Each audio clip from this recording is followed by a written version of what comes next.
All right, y'all, we are going to start etching your drawing. You're going to choose 3 different patterns for your work. Remember, a pattern is something that repeats. I'm using lines, dots, squiggly lines, and zigzags.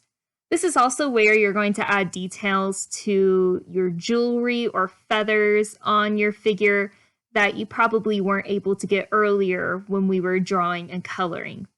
This is your moment to add all those fancy details as you would like. You can see that I'm adding dots for her necklace to make it look like jewels.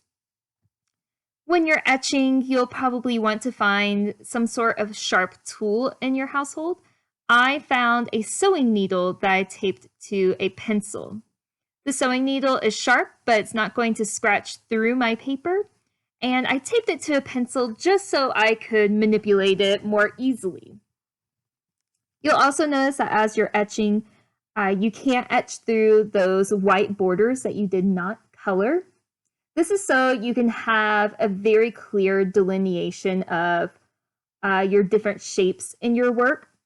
So you'll see that my figure will be neatly outlined compared to the background, as well as the borders, hieroglyphs, and any other shapes that should be separated.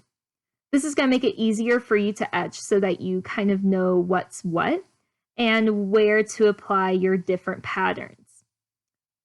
You'll have a pattern for your figure, one for the background, and a third one for the borders.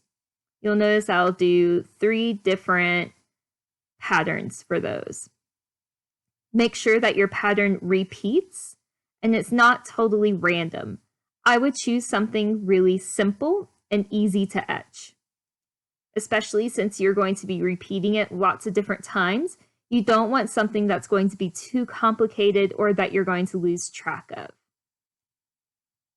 All right, so most of this, again, is just repetition, choosing a pattern, etching it into your work, and repeating it until you have filled out the entire space.